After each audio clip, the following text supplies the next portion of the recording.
Welcome to the Hypothalamic Amenorrhea podcast.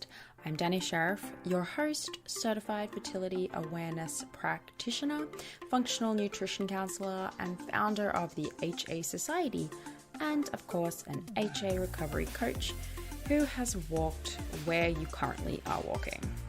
This is the place to come if you care about getting your period regularly. This podcast aims to educate, inform, and keep you motivated on your period and HA recovery track. So let's dive in. But last thing, nothing on the show should be taken as medical advice, so please seek the advice of your physician. Y'all, we have been trying to record this for like 30 minutes. So here we go. Take 580. Hey, did you know that we support people with HA, low progesterone, anovulation, short luteal phases, and all of the types of challenges that come up with infertility? Danny and I are practitioners that have helped hundreds of women beat HA, regain fertility, and get pregnant naturally. We are here to break the status quo of spending tens of thousands of dollars on IVF treatments for women who have issues that can absolutely be solved naturally. Yes. Oh my gosh. Yes. So we do this with our signature program that restores ovulation to regain healthy menstrual cycles. And if you're ready, get pregnant completely naturally. On top of our one-on-one sessions, our fertility program even includes a styling session with Samantha Dawn, who is a body positive stylist. She's also our personal stylist. Yes. And an expert in helping you to dress your new and nourished body. This is so important that we don't even need to convince you on how important this is. We want you to relearn how to nourish your body, claim your fertility, and feel confident in your clothes as your body changes. It doesn't have to be painful. No, yeah, exactly right. It doesn't have to be painful. With a little bit of guidance and support, you can absolutely do this. So if getting your cycle back and if feeling good about the process, if getting pregnant naturally is something you want to do, if you don't want to spend tens of thousands of dollars on medical treatment for something that you don't have to, we have just the place for you to go. So go to the hasociety.com/coaching to learn more about who we are, what we do, and apply today. Yeah, we look forward to supporting you. That was good. Do you like that one? Yeah, okay. I do like that one. That one's way more us. Yeah, boom. There you go.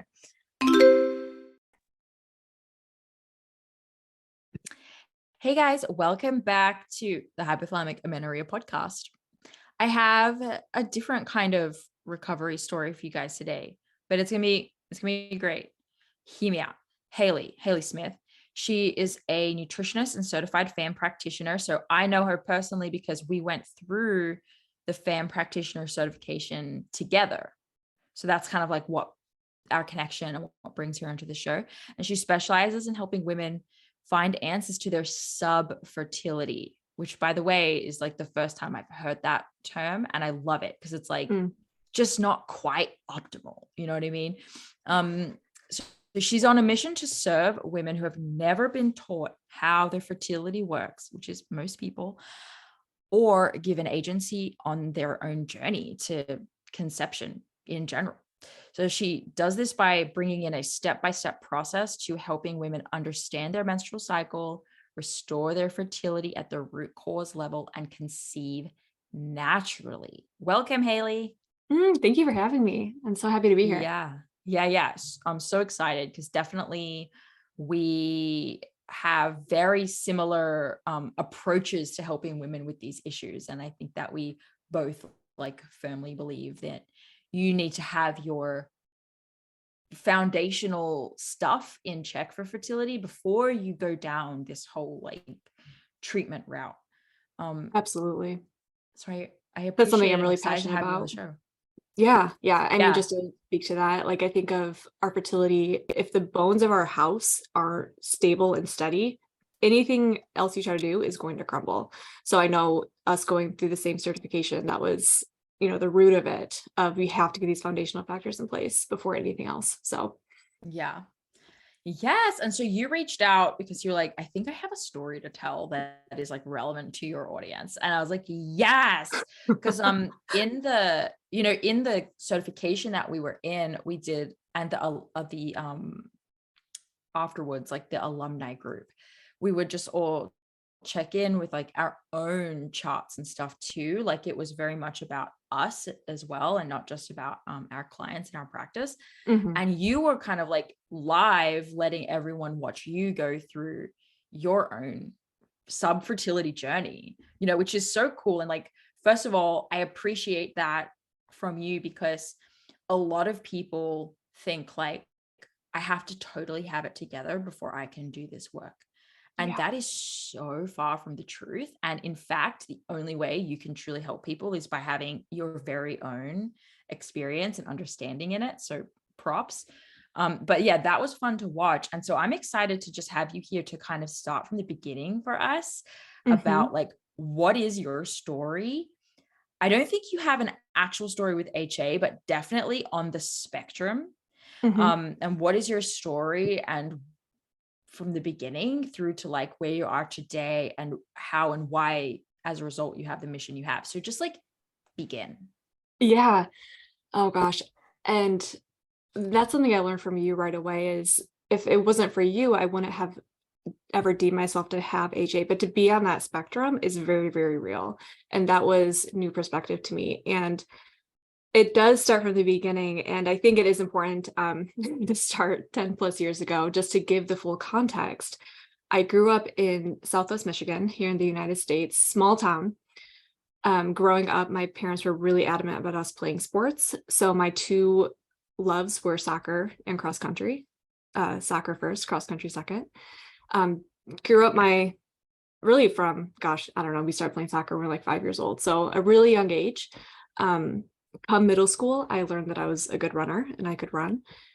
And so come high school, about 2017 was the first year I was playing soccer and running cross country at the same time.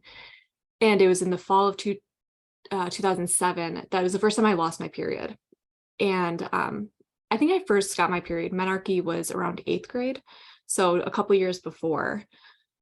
Don't remember too much about them. I remember it being painful, but then the first really big intimate interaction I had with my cycle was that season when I lost my period completely for 3 months. Once the cross country season ended, I got it back. A couple years later, end of high school, is when I became sexually active and lied to my parents about having heavy and painful periods, and I needed to go on the pill, but it was really for birth control. After I got on the pill, then I started seeing all these things about, the pill is going to make you fat, it's going to make you gain weight. And having a history where, one, just women in our society, body image, we know how that story goes. But in my family specifically, it was embedded in me. We get a lot of worth from our body size. My grandmother was morbidly obese, and then that trickled on my mom of like, we need to restrict how much we're eating. So I had that story and that kind of upbringing embedded in me. So then when I got on the pill and people are like, you could be gaining weight from this, I panicked and I quit the pill. A couple years later, when I went on to play college soccer, and I was still sexually active, so I got back on the pill, I think from pressure from my boyfriend at the time. And somewhere along the way, I had a big breakup. And again, being told growing up that my worth is tied to my body size, and my body size and my image is how we attract a boyfriend. And, the goal is to get pregnant and have a partner, and get married and all the things. That breakup triggered a disordered eating pattern. Now I was playing soccer, so I think being an athlete, I knew like, I need to eat something. But if it wasn't for playing soccer, I'm sure I could have gone full anorexic. But so the way I describe it is disordered eating. But kind of looking back, I'm like, it was somewhere along anorexia Yeah, spectrum. for many people the line is blurred. It's like someone never said I have that. Yes. Yes. Kind of like HA, like there's a spectrum to anorexia, right? And I was eating meals, but 3 small meals a day. So at this point, I'm on the pill and I'm having the severe disordered eating pattern and I'm playing college soccer. So this is when, hormonal shit show begins. Yeah. but I had no idea, right? I mean, even I wasn't cycling because of, quote unquote, the pill, but even if it wasn't for the pill, like very, very, very small chance I would have been cycling because of my eating and exercise patterns. But I went on like that for a few years through college.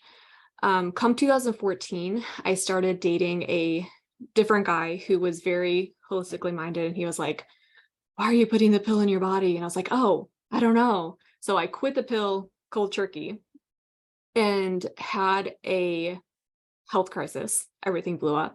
I got cystic acne, crazy digestive issues, and kind of, this post-pill syndrome that we hear about. Around that time, I had graduated college and I was transitioning into going to graduate school out in Oregon, which is where I live now. And I always knew I wanted to study nutrition. In retrospect, I'm like, this is probably another tool to control my body. Of like, oh, if I know everything I can about nutrition, I can control my body and keep it, be healthy, like mask it by wanting to be healthy, but really let me know everything I can about food so I can control my body size. But lo and behold, I did move out west. I did a 2-year master's degree program in nutrition. And at this point, I'm still working through these post-pill symptoms. And then I start studying nutrition and I'm learning about all these therapeutic diets, which include things like intermittent fasting, these SIBO protocols, which include, cutting out certain foods and fasting for certain times of the day. And, I'm also like a huge nerd. I was into the science of it and I wanted to try these things and see how they affected me. But all that to say, it didn't help my nutrient depletion pattern that was already happening by cutting out certain food groups and fasting in certain ways to try and heal my body. So that is kind of where I was at that point. And at this point I was cycling regularly from what I could tell. It was 2017 when I discovered the fertility awareness method. It was like a weekend workshop that I stumbled upon. And it was the first time I heard that we can't get pregnant every single day of our cycle. And my jaw was on the ground and I was like, oh my God, why was I never taught this? So I was hooked. I dove headfirst into that. And when I started tracking my cycle, that's when I started seeing, I first noticed my basal body temperature, how low it was. It was like constantly in the 96s, 96 degree Fahrenheits. So that's when I was like, oh, like, what's going on with my diet? Graduated from that school in 2018. This all led me to FAMM with you and Lisa and that program that I ended up being a part of for about 2 years. And that's when we really got into using the cycle as a diagnostic tool.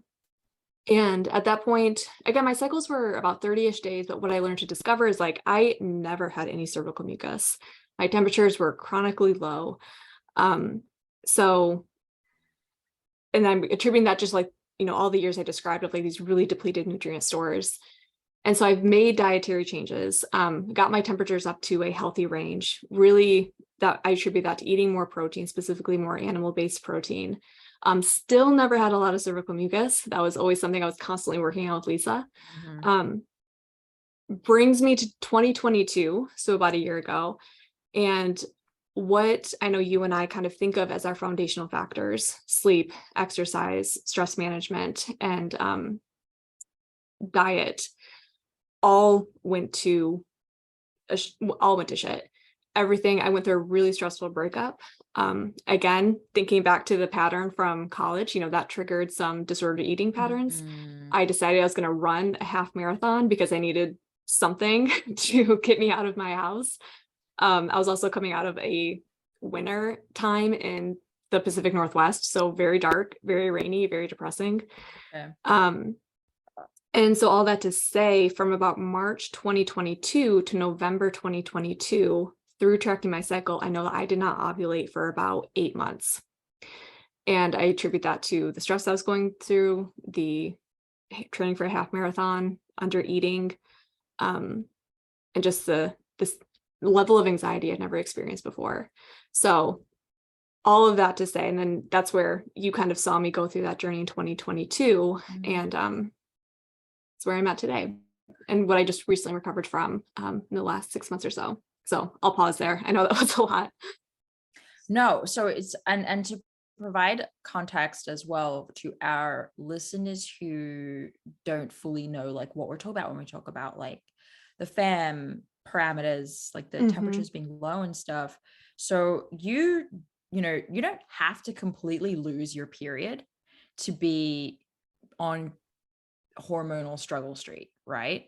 And so first of all, this is where Haley is one of those people, so like you guys listening, who you might look at and be like, oh, well, she gets to like diet and run a half marathon and do all these things, and like she still gets her period, because honestly, in this community, that's so common for people to just be like, why can everyone else? And I'll always say, just like Lisa would always say, show me their chart, right? Yes. Show me their chart. Because just because they're not missing their bloody period, doesn't mean that their body's not just like holding on with pinky finger or two fingers, to some kind of menstrual cycle activity. So the value of having someone like you on our show, who I've never really been able to have, is like, look, this is what it looks like in someone. They don't always have to lose their period to still be on the spectrum, pushing their body too much, under nourishing, asking of it too much in terms of exercise. I'm curious from you. So here's also what happens is, because you never lost your period, it almost flew under the radar, right? Until you came across FAMM and learned, oh, my temperatures are like lower than they're supposed to be. And so we use this as a diagnostic tool to help understand how's estrogen production looking, how's our metabolism looking, how's ovulation looking. But, if you're not checking your temperature, how would you know?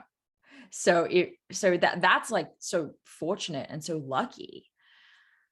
From your perspective, what do you feel like made you care that there was a problem? A huge thank you to Tempdrop for sponsoring this podcast. Tempdrop is a fertility awareness monitoring tool that I love. It's a wearable device which you can use instead of taking your temperature manually with a thermometer each morning. As you may know, we recommend the fertility awareness method both as you're going through recovery and 100,000% after you have gone through recovery as you move forward for the rest of your reproductive years. Tempdrop gives you everything you need to effortlessly track your fertility. You wear the Tempdrop sensor while you sleep for accurate basal body temperature readings without the stress of early morning wake-ups. I personally love and need this because with a toddler, my wake-up times are all over the place, and the occasional sleep disruptions are making the use of an oral thermometer increasingly more difficult. Tempdrop's accompanying charting app enables you to track an array of symptoms alongside your BBT, including cervical mucus and OPKs, and even gives you sleep insights. Combine these fertility signs all in one place to identify your fertile window, confirm ovulation, plan for your period, or identify pregnancy. Whether you are trying to conceive or avoiding pregnancy, or you want to chart your fertility for health reasons like HA recovery to see where you're at in the process, Tempdrop makes fertility awareness accessible to all women, even if you don't have regular cycles or sleeping patterns. Track your ovulation in real time with Tempdrop. Get 10% off your order when you go to tempdrop.thehasociety.com and use the code HASociety at checkout. Please support this show by using our link and our discount code. Get your Tempdrop at the time of this recording and send us a screenshot of your purchase either via Instagram, or you can email us, danny@thehasociety.com, having used our discount code HASociety. So it has to be in the screenshot to get your 10% off. When you send that to us, we will send you free access to our Fertility Awareness Method for HA course. Again, that's tempdrop.thehasociety.com, and use HA Society at the checkout to also get access to our course that we usually sell. And one more thing to sweeten the pot is that you can put this 10% code on top of any other pre-existing sales they're doing. So I know that they're doing regularly 15% off and 20% off sales. And so if you go specifically to tempdrop.thehasociety.com, it will apply an additional 10% off to whatever sale is going on. So you can't lose. You get the Tempdrop, you get probably multiple discounts, and you get our FAMM course. So definitely check it out. And again, support our sponsors so that we can keep giving you this show for free. Thanks. Mm-hmm. I'm so glad you said that. And, I think it's so dangerous just in our day and age of social media and seeing all these, fitness influencers and the way their body looks and making their body look a certain way. One, just through many conversations, like a lot of women are on birth control and they're just like, oh, I'm on the pill. Of course, I'm not having my period. But even if they weren't, it's like you said, show me their chart. And the women who are doing it, who are exercising, and because I've heard them speak, they're eating way more calories than you would ever think. For the women who do care about their cycle and do want to keep their period and work out who in this are way. in genuine good health. Yeah. It's 2,500, 3,000 calories a day, way more than anyone would ever think of to keep their cycle. So yeah, huge gap. And these conversations are so important. We just have to start hearing the reality of it. But yeah, so to your question, leading up to 2022, I would consider my cycles looked healthy, but the parameters, the lack of cervical mucus, the low basal body temperatures, they were hanging on by 1, 2, 3, 4, 5 threads. But just to be clear, during 2022, I wasn't having a period. It was a breakthrough bleed. Through tracking my cycle, I know I never ovulated.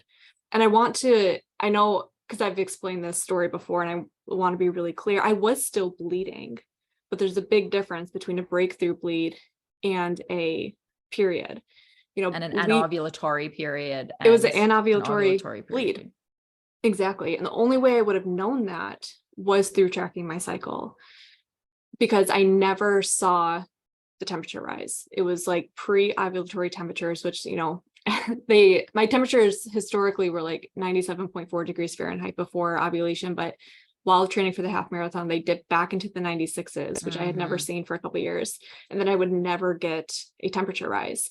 And in what's normal for me in a healthy cycle is I usually get 28 to 30 day cycles.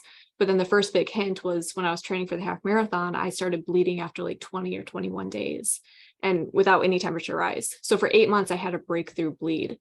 So what that kind of translates to is there was still some ovarian activity happening. There was some estrogen rise to build up something. I didn't stop bleeding for a year.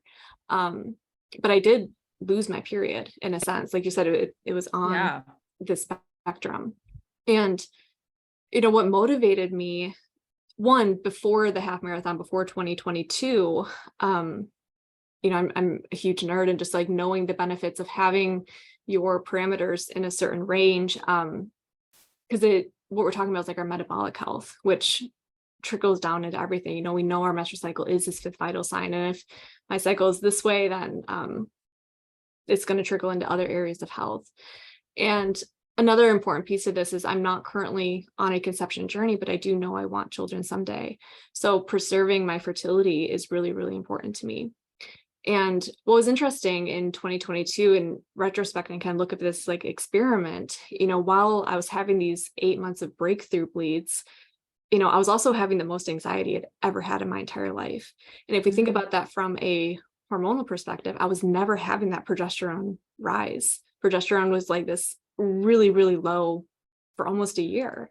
And I think a progesterone is this really mothering hormone. It does so much for our nervous system and for our anxiety. So to not have that, I was seeing how not ovulating was impacting all these other areas of my life. And of course, I had a million other things going on.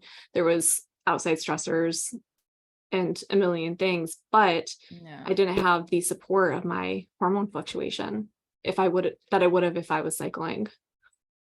Yeah. You get a little bit of perspective and appreciation for what women go through with menopause, right? You're Exactly. like, oh, okay, right. I get that. So Yeah. like, I'm going to try and hold that off for as long as I possibly can. And I do somewhat now feel like I'm on let's keep menopause like at bay for as long as possible. 100%. Even if you're not, even if, because I hear people like, oh, well, we don't want to have kids, or like we've had all of our kids. I'm like, well, now it becomes about feeling good for the rest of your life, honey, because I tell you right now, that's going to go away. And that's so important.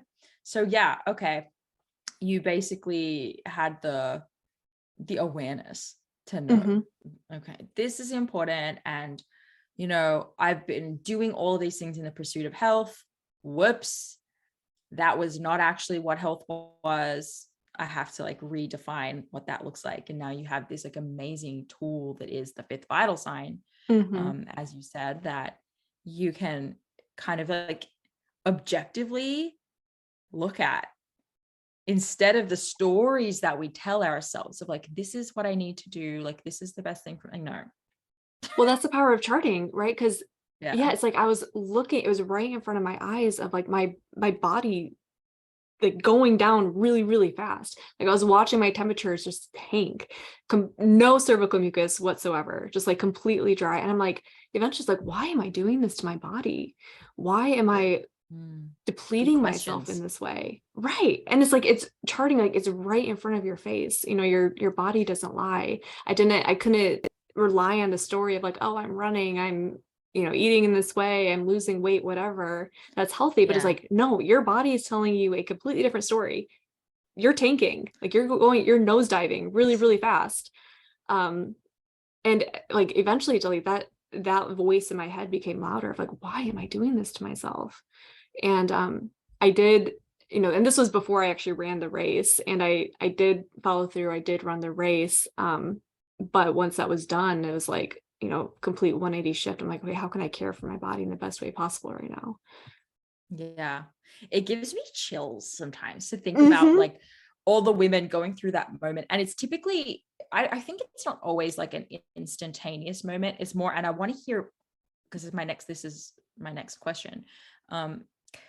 It's more like seeds get dropped of this suggestion that the path you're on hasn't been all it's cracked up to be. And there are definitely going to be some people who have this moment of like, oh my gosh, I've been moving in the wrong direction my whole life.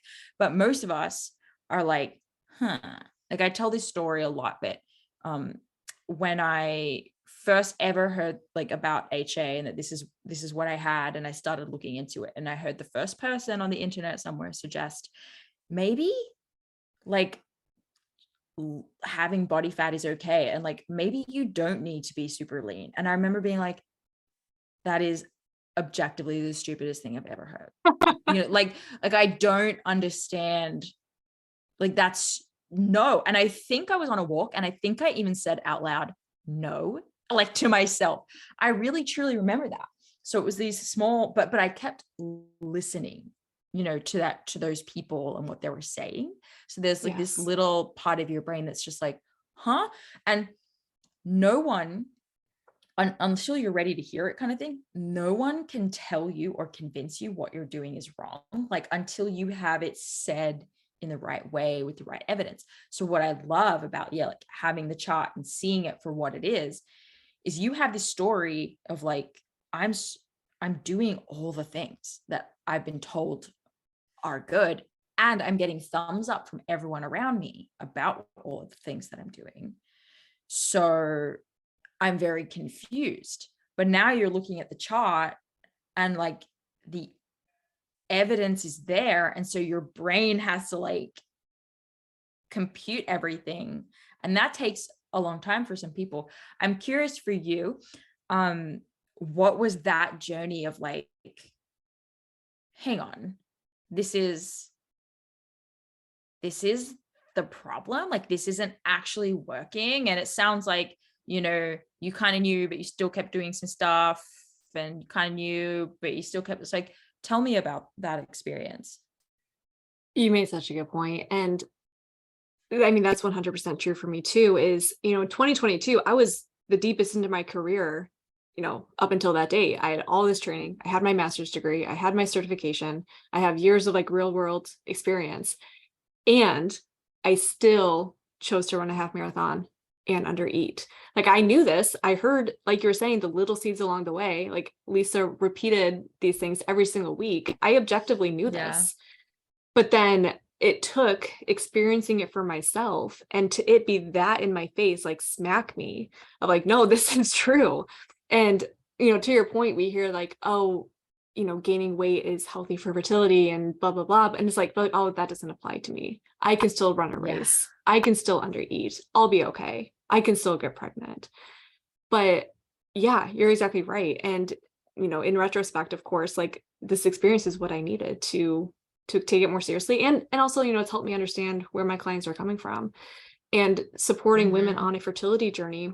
Usually it is that for them, of like that smack in the face of like, oh, I'm struggling to get pregnant. Why can't my body do this right now? And that's kind of the unwinding process I see with them of like, let's go back to what were you told about your body? What do you know about your fertility? Have you been trying to control your body for these years? And I wish it didn't. I wish it didn't take that smack in the face of not being able to conceive or losing your period. But it's also, I think, part of the human experience. Yeah. Well, I think a lot of people just totally miss the opportunity and go down the fertility treatment route, or just identify with like, I have painful periods, or I just have always had a light period, or I have always had a 24-day period. And it's just like, because they didn't get the smack in the face, like, how can you expect them to see it? It's just that's not the world we live in. So you have to have so much grace and compassion. And I feel like I even remember sort of, because you were good, you would bring your chart to like most sessions, and like sort of like chart by chart, conversation by conversation, start to connect these dots that like are there and you already know, but like almost start to like activate them. Because you're like, okay, like I hear you, Lisa, or whatever, like I'll do that, and or not, and like see the results speak for themselves if you like do or don't do something. And that, so it is like, it does take time, doesn't it? And we're on a month-long cycle, so you have to wait and see. Exactly. And I remember it might have just been like me and you and Lisa on a call, and she asked me, she was like, are you willing to gain weight?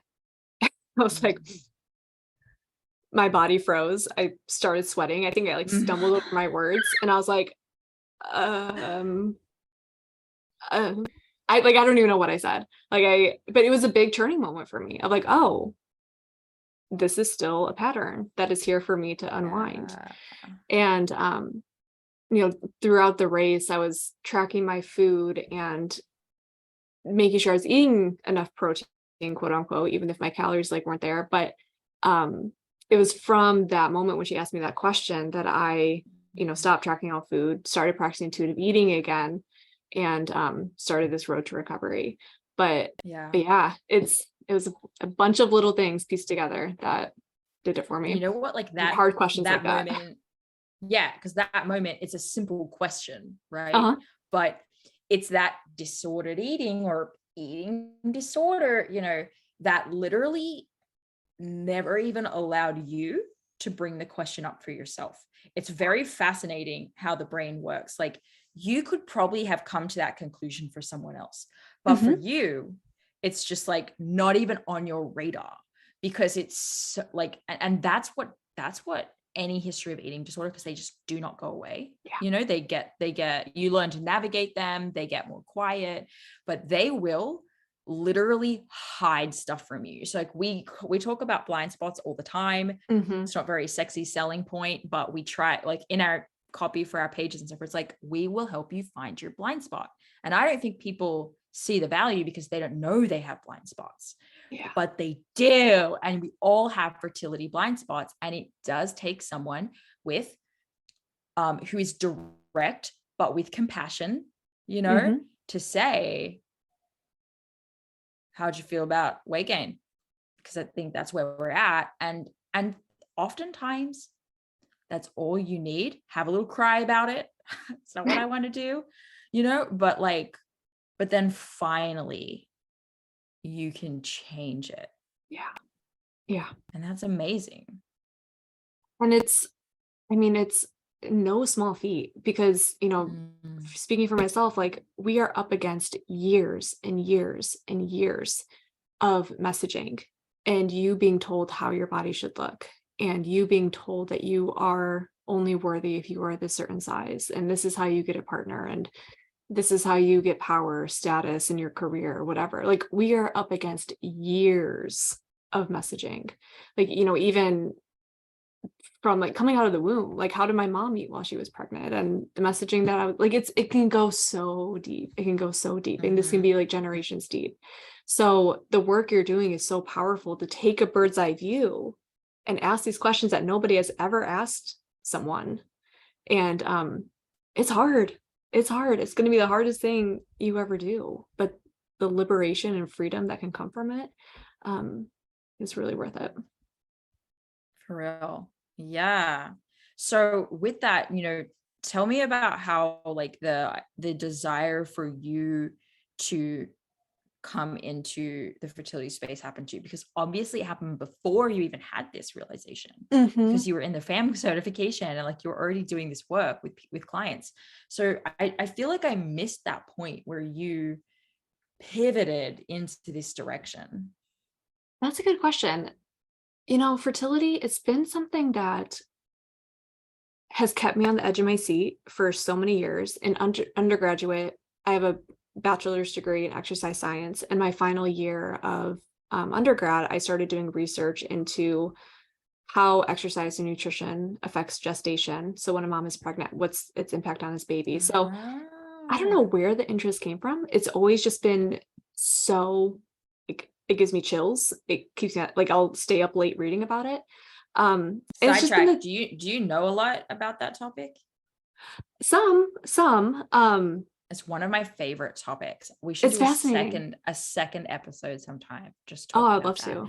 But okay, sorry. Yeah. Continue. Yeah. I mean, like, you know, I go kind of two directions with it, like the scientific point, but like kind of what I was just speaking to of like, how is your mom eating and moving while you were pregnant? Like, I can get pretty woo with it too. So it's fascinating to me too. I'd love to have a conversation with you about it. But yeah, and then I don't know. I literally stumbled across that FAMM weekend. I thought it was something else, but it ended up being fertility awareness, and like it just captivated me. And it's kept my attention for all these years. So, and I'm not sick of it. I love learning about it and learning new things. So yeah, it's always fascinated me. Yeah. Okay. Well, what's your favorite bit? Helping women just like restore hormones, or like literally helping them get pregnant? To me, I mean, what I'm so passionate about is one, telling women how their body works. Like, because even, you know, women come to me for support on a fertility journey, but they have no idea how their menstrual cycle works. And that's something I'm really passionate about too, is, you know, sex ed is a joke. We all know this, and we all deserve to know how our body works. So educating that piece, you know, I talk to women in their either late 20s, 30s, or even early 40s, and they're hearing for the first time how their body works. And so that's a big driving force for me. But then, yeah, to support women on a journey through the fertility awareness method and using the menstrual cycle as a diagnostic tool, not only to know when you're fertile versus infertile, but what are your basal body temperatures telling us about your metabolic health? What is your cervical mucus telling us about your cervical health? That's keeps me really excited as well. And I see it as just such this tool for liberation that we've never had. And, you know, what I tell women is like, what you're going to learn, like, this is a tool that you're going to use for the next 20 years or, you know, until you hit menopause. This is like lifelong stuff. And it's liberation that I think we all deserve. So yes, I primarily work with women on a fertility journey, but we always start from the beginning of like, let's actually understand how your body works. Let's go on to build those foundational factors, establish your foundation of sleep, movement, exercise, stress management, nervous system regulation, I think is so important. And then if needed, we can get to the fancier stuff. But like you were saying, I think we're given so many opportunities to bypass so much of this, to be on birth control, like, oh, if you can't get pregnant, let's go to IVF. But the women who come to me, it's like, okay, let's do the dirty work. Let's get down to the roots here and build up this fertility that you've never had opportunity to. Yeah. It's so fulfilling in so many ways because it's so intricately connected to like almost every area of a woman's life. Like help, you know, you're working on fertility and somehow it's connected to like the fact that you're so rigid about your food intake that you and your husband won't even do like a spontaneous dinner date. You know, like it's like linked to your social life, your relationships, your self-perception, your career. And so it's kind of like a little bit of a life coaching tool as well for people. And so it's, yeah, I can see why it's so like people get so passionate about it. And well, I'm stoked that you kind of got to where you were going on your journey.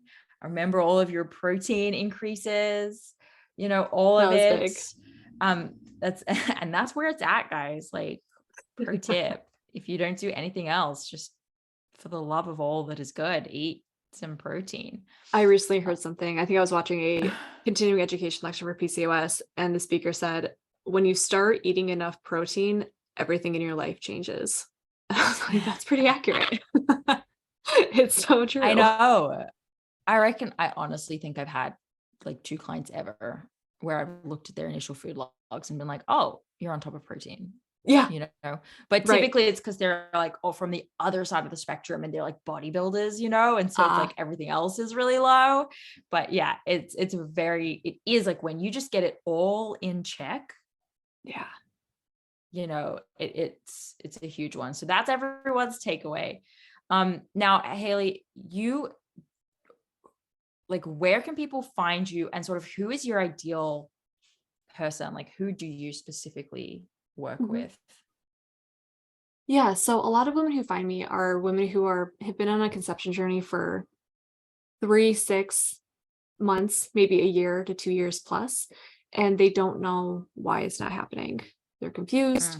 There's nothing screaming in their face of like, oh, I know I have this. This is why I can't get pregnant. They're kind of in the dark. They don't know what their missing pieces are.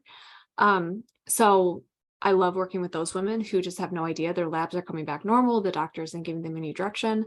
That's where I use the tool to like, okay, let's find your missing answers and let's start from ground zero here.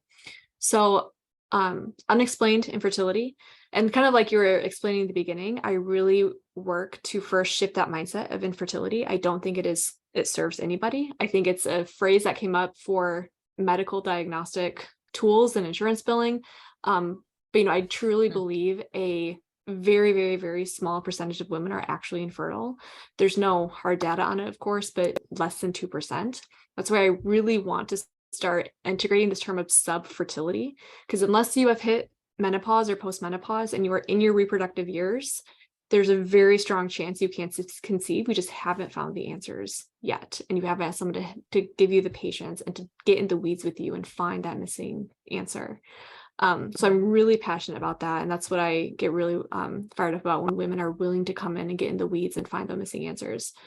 I'd say beyond that, I do work a lot with women with PCOS. I'm fairly confident in it. And yeah, either end of the spectrum, whether it's lean PCOS or you have added weight for PCOS, whatever it may be, I enjoy working with those women as well. Beautiful. Yeah, we have a lot of people who have both. And you know, a lot of us get our cycles back, and then there's a whole optimization phase that needs to happen. So beautiful. And they can find you where? Yes, thank you. So my practice is called Innate Rhythm. My website is innaterhythm.com. There you'll find a free masterclass where I really walk you through my approach and tangible action steps you can take away of how to start using your cycle as a diagnostic tool. I'm also on Instagram at haleysmith.fa. That's where I'm most active. And then, on my website, you can also sign up for my newsletter, which I send out about a monthly newsletter with updates and tips. I love it. Okay. Well, thank you so much for for you being on here. Thank you. Thank you. My pleasure. You have a great weekend. Everyone else, we'll see you guys next week, and maybe we'll have Haley back to talk about the impact of exercise on pregnancy, because I think I'd love to. Very juicy. Okay. That'll be juicy. All right. Thank you so much. Bye, guys. This episode is brought to you by Grassland Nutrition beef liver capsules. Did you know that in terms of nutrient density, beef liver actually blows vegetables and fruits out of the water? If you're a client of mine, you have already been instructed to eat beef liver either fresh or in capsule form. I recommend it for anyone and everyone who is, of course, dealing with amenorrhea and fertility challenges out there, but I may even recommend it for just everyone in general. Get your husbands on it, get your partners on it.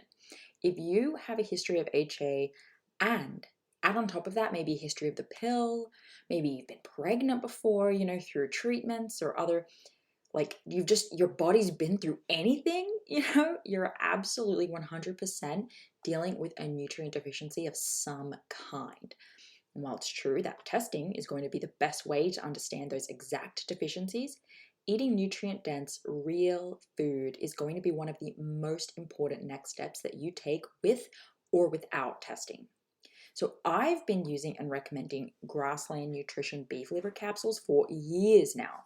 And the capsule form makes it so easy to get your liver in every day. And I appreciate the transparency of this product in particular above others. So in case you're wondering, it's completely natural. This is freeze-dried beef liver in capsules. It's organic, it's made from Australian beef, and my favorite of their products is the liver with kelp because of the iodine from the kelp, which is important for overall thyroid function, which is often low in women with underperforming hormones. So rather than eat seaweed snacks every day, I get to take this beef liver with the kelp for my iodine. So if you're recovering or working on a fertility journey right now, do not skimp the nutrient-rich source of beef liver. Get 10% off your order with the HA Society and support your favorite podcast along the way. They ship to most countries, so you should be covered. Just go to grasslandnutrition.net and use HA Society, just HA Society, at the checkout for the 10% off. That's grasslandnutrition.net with the code HA Society. Thank you so much for listening today, guys. Please subscribe to the podcast, and if you could head to iTunes specifically and leave a rating or review, that would help so much because it makes it easier for other people with HA who are Googling around to find the podcast really easily. So if you do that, you're doing a service to all of the women